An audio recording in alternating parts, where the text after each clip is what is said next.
Gênesis. Bereshit. Capítulo 19. Os dois mensageiros chegaram a Sodoma ao anoitecer, e Ló estava sentado no portão de Sodoma. Quando os viu, Ló se levantou e foi ao encontro deles, e se curvou com o rosto por terra.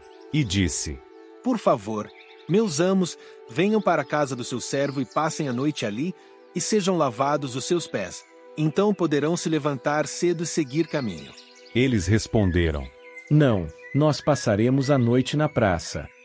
Mas ele insistiu tanto que eles foram com ele para sua casa. Preparou-lhes então um banquete e assou pães sem fermento, e eles comeram. Antes de eles poderem se deitar para dormir, os homens da cidade, os homens de Sodoma, desde o rapaz até o velho, todos eles, cercaram a casa numa só turba. Chamavam Ló e lhe diziam: Onde estão os homens que vieram a você esta noite? Traga-os para fora a nós, para que tenhamos relações com eles. Então, Ló saiu para falar com eles na entrada da casa e fechou a porta atrás de si. Ele disse: Por favor, meus irmãos, não façam essa perversidade. Por favor, tenho 2 filhas que nunca tiveram relações com um homem. Por favor, deixe-me trazê-las para fora vocês, para fazerem com elas o que bem entenderem. Mas não façam nada a esses homens, pois eles vieram abrigar-se debaixo do meu teto. Com isso, disseram: Saia da frente. Este indivíduo é estrangeiro e veio morar aqui, e ainda assim se atreve a nos julgar. Agora vamos fazer a você pior do que a eles. E todos eles juntos cercaram Ló e avançaram para arrombar a porta. Então os homens na casa estenderam a mão, puxaram Ló para dentro e fecharam a porta. E feriram de cegueira os homens que estavam à entrada da casa, desde o menor até o maior, de modo que eles ficaram exaustos tentando achar a porta. Então os homens disseram a Ló: Você tem mais alguém aqui? Genros, filhos, filhas e todos os que são seus na cidade, leve-os para fora deste lugar, pois vamos destruir este lugar, porque o clamor contra este povo se tornou imenso perante Iau, de modo que Iau nos enviou para destruir a cidade. Assim, Ló saiu e começou a falar com seus genros, que iam se casar com suas filhas. Dizia-lhes: Depressa, saiam deste lugar, porque Iau vai destruir a cidade. Mas, para os seus genros, ele parecia estar brincando. Quando o dia estava raiando, os mensageiros começaram a insistir com Ló, dizendo: Depressa, pegue sua esposa e suas 2 filhas que estão aqui com você, para que você não seja eliminado quando vier a punição pelos erros da cidade. Visto que ele demorava, os homens agarraram a mão de sua esposa e a mão de suas 2 filhas, e eles o tiraram dali e o deixaram fora da cidade, porque Iau teve compaixão dele. Assim que os tinham levado para os arredores da cidade, um deles disse: Fuja, por sua vida. Não olhe para trás e não pare em nenhuma parte do distrito. Fuja para a região montanhosa, para que você não seja eliminado. Ló disse-lhes então: Ali não. Por favor, Iau, por favor, teu servo achou favor aos teus olhos, e tu me estás mostrando grande bondade, preservando-me vivo, mas eu não posso fugir para a região montanhosa, pois tenho medo de que a calamidade me alcance e eu morra. Por favor, aquela cidade fica perto, e eu posso fugir para lá? É só um lugar pequeno. Posso, por favor, fugir para lá? Então sobreviverei. Ele lhe disse então: Está bem, também mostrarei consideração a você por não destruir a cidade de que está falando. Depressa. Fuja para lá, porque não posso fazer nada até você chegar lá. É por isso que deu à cidade o nome de Zoar. O sol já tinha nascido sobre aquela terra quando Ló chegou a Zoar. Então Iau fez chover fogo e enxofre sobre Sodoma e Gomorra. Isso procedeu de Iau, dos céus. Assim, destruiu aquelas cidades. Sim, o inteiro distrito, com todos os habitantes das cidades e a vegetação do solo. Mas a esposa de Ló, que estava atrás dele, olhou para trás, e ela se transformou em uma coluna de sal.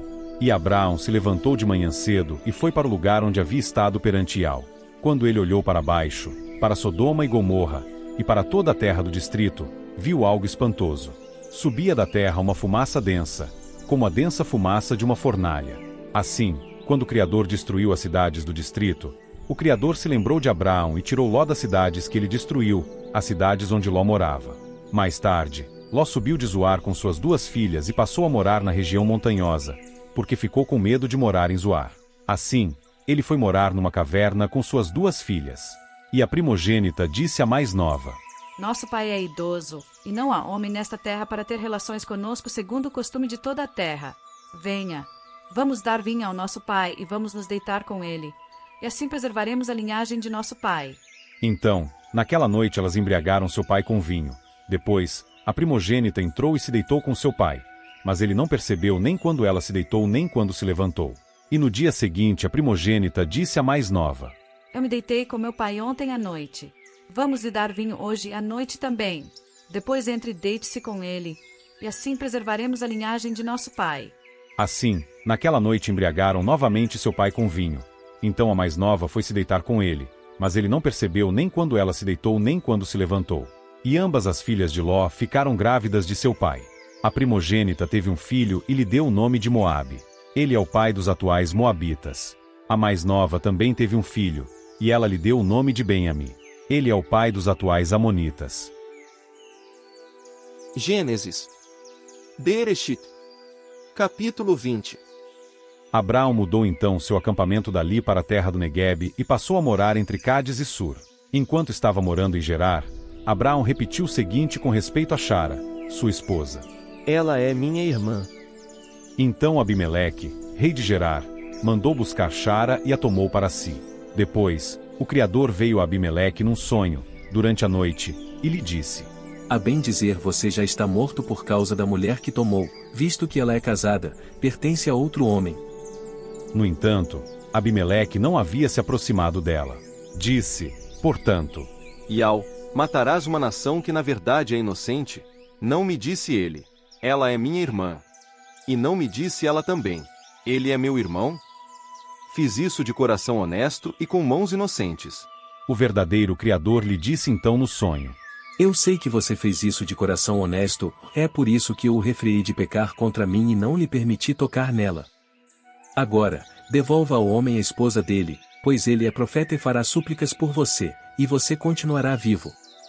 Mas, se não a devolver, saiba que certamente morrerá, você e todos os que são seus. Abimeleque se levantou de manhã cedo, chamou todos os seus servos e lhes disse todas essas coisas. E eles ficaram com muito medo. Depois Abimeleque chamou Abraão e lhe disse: O que você nos fez? Que pecado cometi contra você, para você trazer uma culpa tão grande sobre mim e sobre o meu reino? O que você fez comigo não é correto. E Abimeleque perguntou a Abraão: Qual era a sua intenção ao fazer isso? Abraão respondeu: Foi porque eu disse a mim mesmo: Certamente, não há temor do Criador neste lugar, e eles me matarão por causa da minha esposa. E além disso, ela é realmente minha irmã, filha do meu pai, apenas não é filha da minha mãe, e ela se tornou minha esposa. Então, quando o Criador me fez sair da casa do meu pai para vaguear, eu disse a ela: É desta maneira que você me mostrará amor leal. Em todo lugar aonde estivermos, diga sobre mim: Ele é meu irmão.